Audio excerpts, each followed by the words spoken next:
Halo teman-teman, selamat datang di Podcast Ma. Podcast ala mahasiswa. Nah, kesempatan kali ini bersama saya, Akbar Broadcast, dan teman saya. Fitrah Marketing. Nah, kali ini kita mau ngebahas apa nih, Fit? Tentunya kita di sini juga tidak hanya berbincang-bincang, hanya bincang seperti ngobrol ala tongkrongan. Kita juga Nah, mempunyai konteks ya kan. Kita juga punya konteks. benar. Kita kali ini mau ngebahas media massa. Apa itu media massa? Media massa itu adalah media komunikasi dan informasi yang melakukan penyebaran informasi secara massa dan dapat diakses oleh masyarakat secara massal. Media massa ini kan alat yang didesain buat mencapai masyarakat yang luas ya. Jadi media massa ini punya fungsi-fungsi di masyarakat, yaitu seperti menginformasi, mendidik, dan menghibur. Tidak hanya memiliki fungsi, media massa juga memiliki pengaruh besar dan kuat terhadap masyarakat. Media memiliki kuasa untuk mengubah dan membentuk suatu pola perilaku manusia. Ketika media massa berada dalam konteks sosial dan dikonsumsi oleh halayak, maka pada saat itu media massa berhadapan dengan masalah etika. Dengan demikian, dapat dikatakan bahwa media massa pada dasarnya tidak bebas nilai. Nah, etika media ini lebih bersifat institusional daripada bersifat publik. Misalnya ada yang namanya kode etik jurnalistik nih. Nah, kode etik jurnalistik nih gunanya buat menjaga kredibilitas wartawan dan pekerja media untuk menerapkan standar profesi kewartawanan yang harus dipatuhi. Namun ya seperti yang aku bilang tadi, etika-etikanya masih sering dilanggar oleh beberapa wartawan. Nah, di sini daripada susah dicerna oleh para pendengar kita, langsung aja nih kita ke contoh kasus. Iya nggak, Fit? Iya dong. Daripada kita membahas yang ribet-ribet gini ya. Tapi bentar, tentunya kan kita nggak cuma berdua kan yang berbincang-bincang di sini kayak nongkrong aja. Tentunya kita juga punya satu pembicara ya kan. Gimana?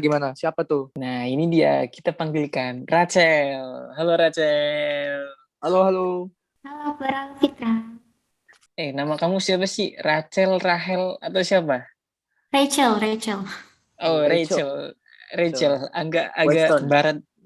barat gitu ya. Nih, Cel. Kan para pendengar kita nih belum tahu nih siapa kamu. Boleh kenalan dulu nggak? Oke, halo pendengar Vokesma. Aku Rachel, loyal crew for teasers. Apa? Loyal crew for For teaser. Teasers. Aduh, susah pakai Z. banget. Pakai Z. Aduh, nambah susah. Susah ya bar namanya Gak ya, bar rumit ya kayak kita ya. Bar. namanya ya. Agak Ya, rumit itu ya. kayak julukan aja sih. Apa tuh artinya tuh? Kru yang setia buat teasers. Jadi teasers itu 80s yang dimana aku tuh suka sama boy group 80s. Jadi aku tuh 80 nih. Ya udah nih. Kan berhubung ada Rachel nih, seorang K-popers. Nah, kasus yang akan kita bahas nih juga berhubungan sama K-pop nih. Tentang media massa yang bermasalah dengan fandom K-pop. Gimana, Fit? Nah, pada pembicaraan kali ini kita akan membahas tentang suatu media yang punya masalah dengan fandom K-pop, yaitu media insert dengan para ARMY, fandom dari BTS. Nah Ya. nih, sebelumnya siapa tahu ada pendengar yang seperti saya kan yang bukan K-popers, tentunya tidak tahu BTS. BTS itu siapa sih? Siapa aja gitu kan? Siapa, Cel tuh?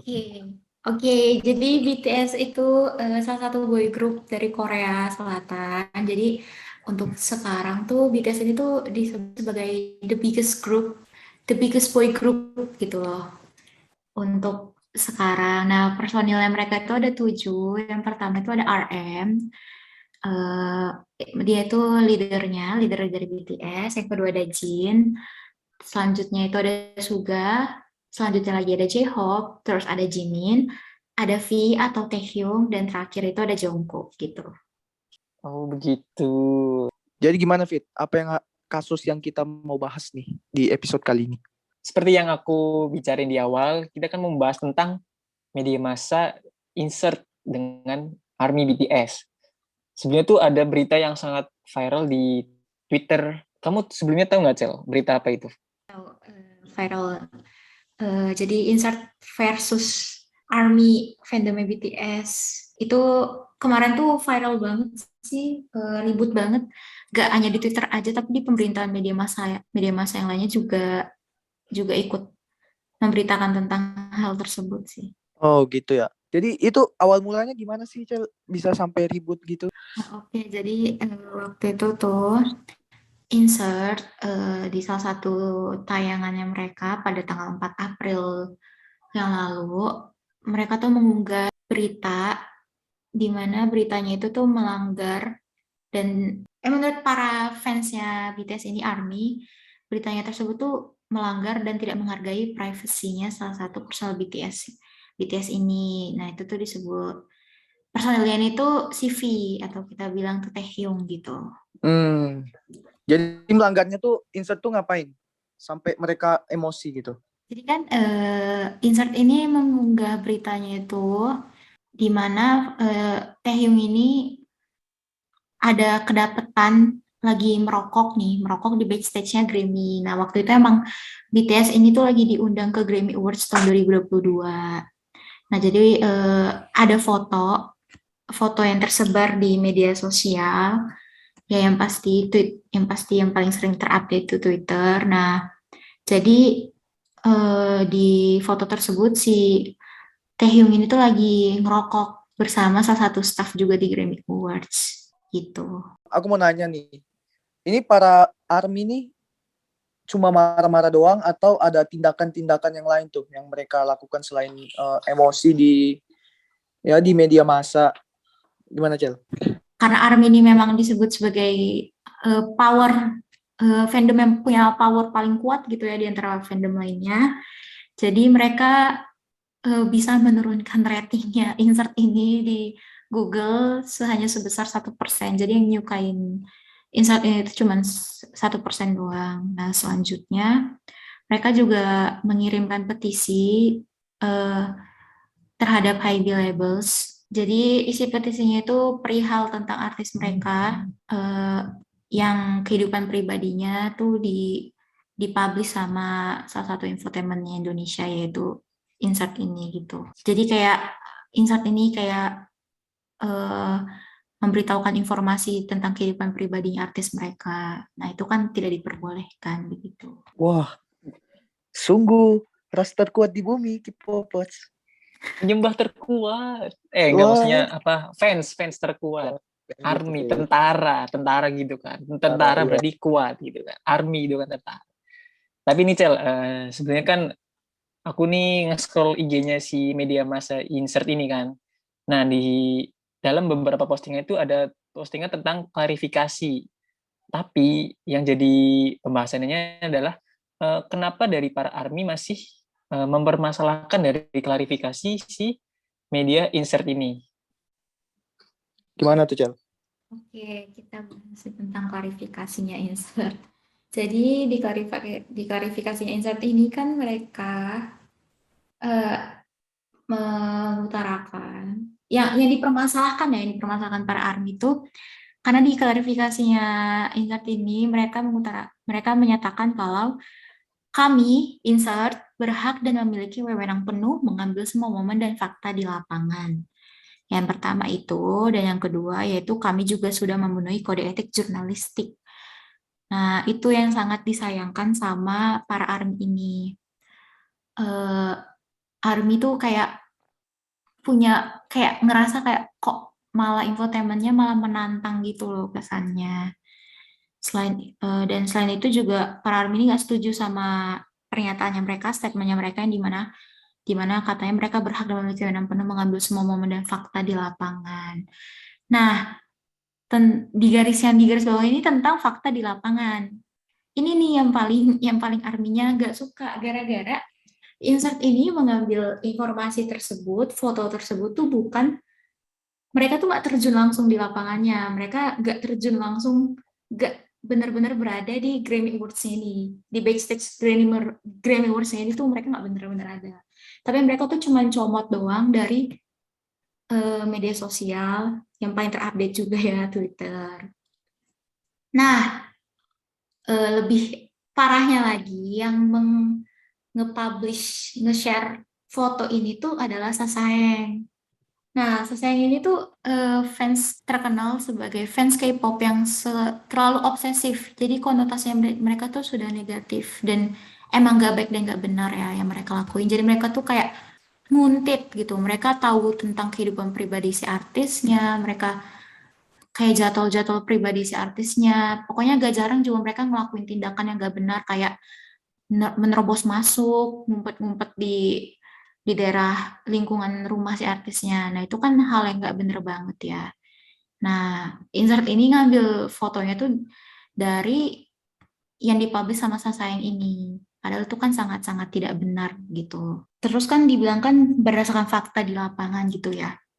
Nah, masuk nih ke tentang ke kode etik jurnalistik, di mana tuh kan ada nih di kode etik jurnalistik di pasal kedua, dibilang wartawan Indonesia menempuh cara-cara yang profesional dalam melaksanakan tugas jurnalistiknya. Nah, yang termasuk ke cara-cara yang profesional tuh apa aja gitu. Salah satunya yaitu bertindak menunjukkan identitas dan menghormati hak privasi. Yang dilakukan Insert ini tidak menghormati hak privasinya sang artis gitu loh.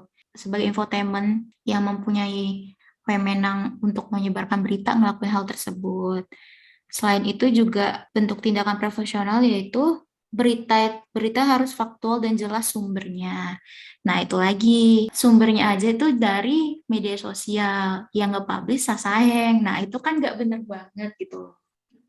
Berarti kan yang dilakuin sama Insert ini tidak sesuai sama kode etiknya jurnalistik begitu. Itu sih kalau yang aku lihat ya dari apa yang ngebuat marah banget sama Arminya. Jadi Army nih nuntutnya tuh juga nggak sembarang nuntut gitu ya. Dari kode etik jurnalistik juga itu salah juga kan.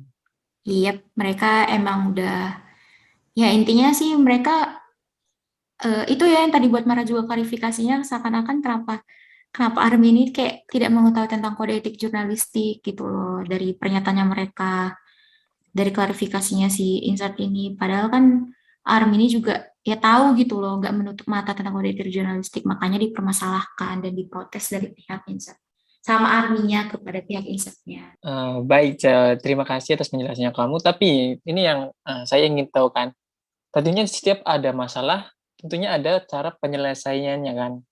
Kamu tahu nggak akhir dari kasus antara media massa Insert sama Army? Apakah saling memaafkan atau bagaimana gitu akhir dari kasusnya? Yang aku ketahui ya itu ya cuman Army-nya mengirimkan petisi kepada high labels-nya dan belum ada tindak lanjut sih. High labels-nya juga belum menjawab gitu, memberikan statement terhadap masalah tersebut. Jadi ya masalahnya mungkin kayak sudah Insert sudah menyelesaikan klarifikasi tapi Arminya belum menerima karena tidak ada permintaan maaf, ya ya udah sampai sana, sampai di situ saja begitu. Jadi berarti masalahnya ngambang-ngambang ya.